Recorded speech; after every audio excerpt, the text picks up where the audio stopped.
ওয়াকাফের জন্য যদি কোনো নেতৃত্ব যদি প্রতিবাদ করে থাকে একমাত্র তার নাম নওশাদ সিদ্দিকী। নওশাদ সিদ্দিকীর ওপরে আমার আস্থা আছে, কারণ এখানকার স্থানীয় যেসব এমএলএ আছে, বসিরহাট উত্তরের এমএলএ, বাদুড়িয়ার এমএলএ, হারোয়ার এমএলএ, এরা কিন্তু সবাই সংখ্যালঘু সম্প্রদায়ের। এরা এখনো পর্যন্ত ওই ওয়াকাফ সম্পত্তি কেন দখল হচ্ছে? এবং ওই 12 নম্বর ওয়ার্ডের যিনি কাউন্সিলর আছে সেও মুসলমান, আর পাশে যেসব কাউন্সিলর আছে তারাও মুসলমান। বসিরহাট তৃণমূলী যে দায়িত্ব নিয়ে নেতৃত্ব দেয় সেও সংখ্যালঘু সম্প্রদায়ের। কেন ওই 18 কাঠা সম্পত্তি বসিরহাটের ওপরে কিছু না কয়েক কোটি টাকা দাম, সেই টাকার সম্পত্তি কেন দখল হচ্ছে? কালকে আমার কাছে ওরা ফোন করেছিল, 41 বিঘা ওয়াকাফ সম্পত্তি আছে।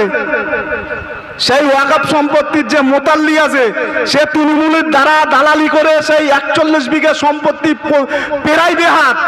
তার মধ্যে 28 শতক সম্পত্তি ওই মসজিদের অপোজিটে, ওই যে গ্রামটা আছে ওই গ্রামের ভিতরে 28 শতক সম্পত্তি এখনো পর্যন্ত ওই মসজিদের আন্ডারে ছিল, মসজিদের দখলে ছিল। সেই সম্পত্তিটাও ওখানকার স্থানীয় তৃণমূলের নেতৃত্বে ওই সম্পত্তিটার ওপরে আবার বিল্ডিং করার জন্য ভিত করেছিল।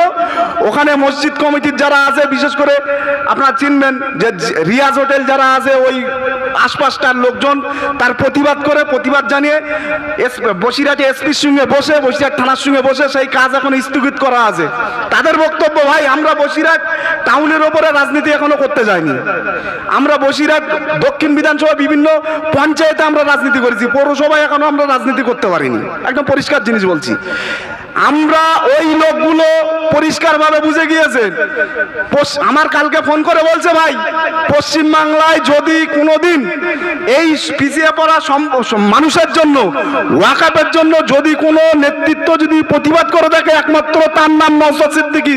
নওশাদ সিদ্দিকীর ওপরে আমার আস্থা আছে, কারণ এখানকার স্থানীয় যেসব এমএলএ আছে, বসিরহাট উত্তরের এমএলএ, বাদুড়িয়ার এমএলএ, হারোয়ার এমএলএ, এরা কিন্তু সবাই সংখ্যালঘু সম্প্রদায়ের।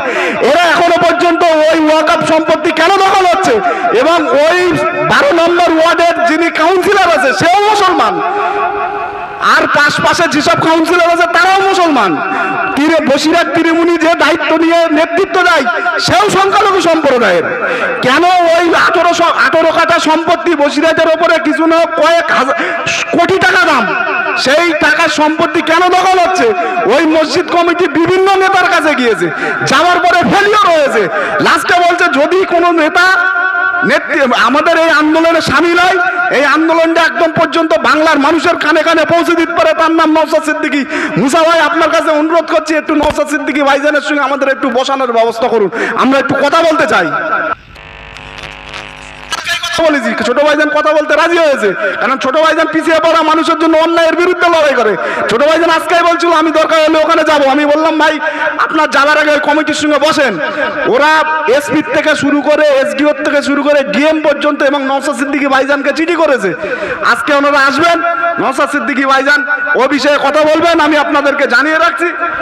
ওয়াকাফ সম্পত্তি কিন্তু কারোর বাপের পৈতৃক সম্পত্তি নয়, ওয়াকাফ সম্পত্তি আমাদের বাপদাদাদের রেখে যাওয়া সম্পত্তি। এই সম্পত্তির উপরে যদি তৃণমূল চোখ তুলে তাকায়, ওই চোখ আমরা উপড়ে নেব।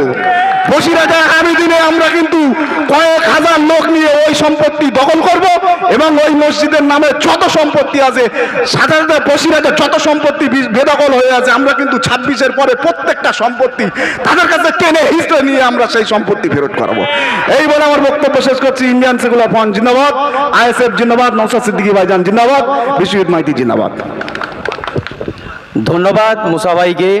বাস্তব সমস্যা তিনি অনেকগুলো তুলে ধরেছেন। এবার বক্তব্য রাখবেন